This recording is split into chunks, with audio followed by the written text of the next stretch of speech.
So you've got to get stuff down on your lawn. You can spray it or you can spread it. Today we're going to talk about spreading, and I'm going to break down the 3 spreaders that I've used over the last 3 years. So it'll help you out in making a decision on which one you want. So come back and join me.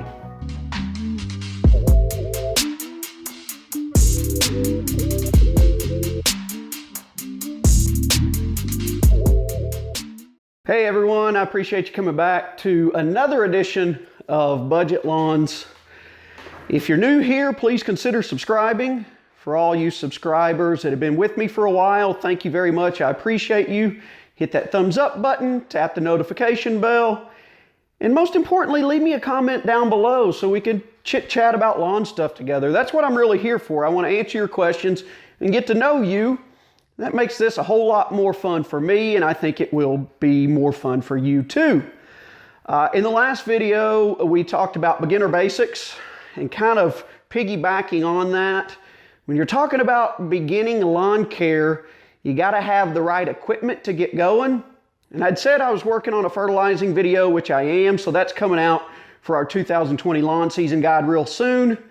But I decided to delay that one video. Since I'm fertilizing, I want to talk about how I get it on my lawn before we dive into fertilizing itself, if that makes any sense.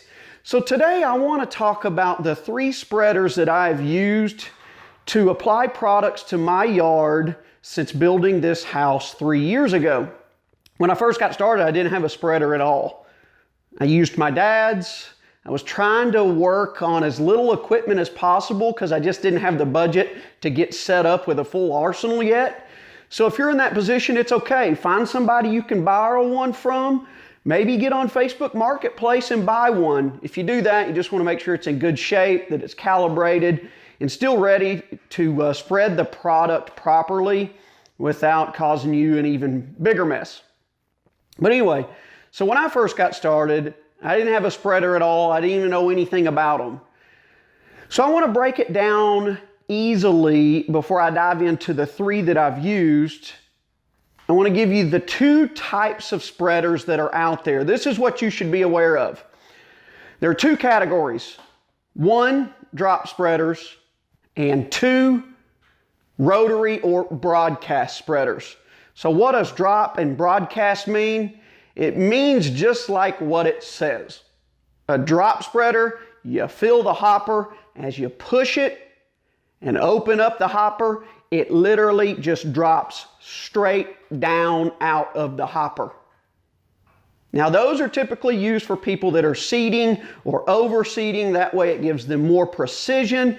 They're getting the right drop of that seed into the soil where it can make good seed to soil contact. And that's why most people use a drop spreader. Now, the broadcast or rotary spreader is the preferred option for people because it's faster. It provides a good even coverage. And by broadcast, what that means, just like what drop means, it means exactly what it says. Broadcast means instead of dropping straight down, when you push it and open up the hopper, it's throwing it out. It's broadcasting it out. It's spreading it. So you can use those much more, should I say, efficiently. They save you time and they give you good even coverage, especially if you make multiple passes in multiple directions. And same goes with the drop spreader as well. I'd recommend making multiple passes in multiple directions, regardless of which one you use. So when I first got started, I didn't have one, but my dad did. And I borrowed his, and he has the Scott's EdgeGuard Mini.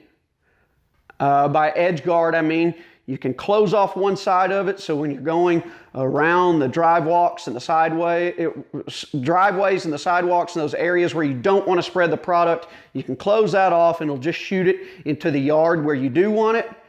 If you're looking for an affordable, inexpensive, efficient, quality spreader, and you don't have a lot of space to cover, the Scott's EdgeGuard Mini is a great place to start.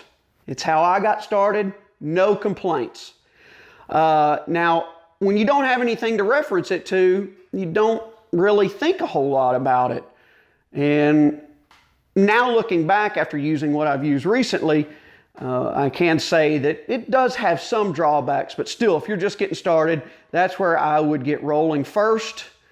No complaints there. And once I finally decided to buy my own spreader, which was last year, I didn't have room in the budget for 2 of them. And I didn't want to keep borrowing my dad's. I wanted my own. And I needed something that I could drop my pre-emergent and my fertilizer at the same time. Not at the same time as in out of the hopper at the same time, but I needed something to use for both applications. And I've got some flower beds and some plants that I didn't want to risk throwing my pre-emergent on because it also has post-emergent qualities. So I opted for the drop spreader, so I had more precision on where I was putting stuff and didn't have to worry about so much drift and harming my tender plants that I want to keep nice and safe and pretty. So I went with a drop spreader, and I used it for anything I wanted to put on my yard for the last season. And it did the job. No complaints with it either. It's also another Scott's product. I used the Scott's Classic Drop. But I will tell you, it did take me some more time. You do have to be a lot more conscious of where you're going and making sure you're overlapping. You don't have the freedom of the broadcast spreader to, make up for some of your goofs in case you're in the wrong spot. With the broadcast spreader, you're still sure to at least get some product somewhere. But with the drop spreader, if you're going down the wrong line, you could miss an entire strip. So you've got to be conscious of that, and you got to have a little more time on your hands because it's going to take some of that as well. But it got the job done. Now, just recently, and I just got to use it for the first time the other day, I was blessed with a contribution to the Budget Launch channel, and I now have an EarthWay 2600A spreader. And I tell you what, I know some people will say, well, there are a lot of spreaders out there way better than that. But for me, it's a Cadillac, baby. It's awesome. 40-pound hopper, got the air-filled tires. Everything about it just made the job easier for me when I did my first fertilization last weekend. So if you're looking to start out small, I would get going with the Scotch EdgeGuard Mini and then work your way up to something like the EarthWay 2600A. Plus, the plus on that has the EdgeGuard just like the Scotch broadcast spreader does. But where they're different is that Scott's EdgeGuard, it's a lot smaller, the mini one is. It doesn't have the rubber-filled tires, so it feels like it's bouncing a lot. And I really didn't notice that then until I used the EarthWay for the first time. You could really tell that thing was bouncing and was kind of unsteady at times going across bumpy parts of the yard, where the EarthWay, just smooth sailing. Just pushed that thing, handled the bumps, handled any irregularities, and just made the process that much easier and really that much more enjoyable for me. It couldn't be more grateful for the fellas that contributed that to the channel. And by fellas, I'm talking about some folks over at the Lawn Forum, John Ware, Scott Price, and I know Jordan at the Lawn Tools was behind it as well, at least kind of jabbing at me for using a broadcast spreader for all my spreading needs. So if you're not part of the Lawn Forum yet and you need a great resource out there to point you in any direction, beginner, experienced, whatever in between, go check out thelawnforum.com. Sign up and participate on there. John works hard on that website, and I think you'll find it very, very beneficial in your lawn journey. But back to spreaders. You can see that you have a lot of options out there, and just like anything in lawn care, it's going to get really, really overwhelming. Which one do I use? I don't know.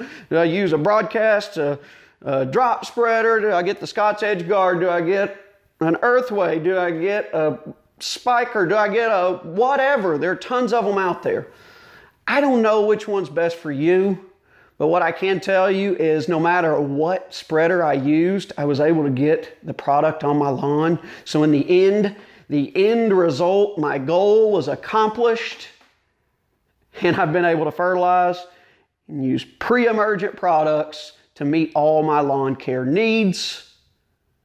But if I'm ranking these on hierarchy, which one's the best, which one I enjoy most, certainly we'll give the nod to the EarthWay 2600APlus. And then I'll actually bypass the classic drop, because now that I've used this, like, what in the world was I doing using that, you know, all the time? I'd go with the EdgeGuard Mini, Scott's EdgeGuard Mini second, and then the classic drop third. Still, all these are affordable spreaders that you can get on a budget. Scott's EdgeGuard Mini and the classic drop somewhere around 55, 60 bucks, I believe. And then the EarthWay is a little bit more pricey at twice that, around 130 if I recall correctly, but still you can find some out there way more expensive than that. So in the comments down below, tell me how you've been spreading yours. What spreader are you using? You know, some folks out there watching might not particularly want to use any of the ones I've talked about here, and that's okay, but maybe you can give them some information on what you found to be the right spreader for your needs, and they might be able to run with that and go check it out as well.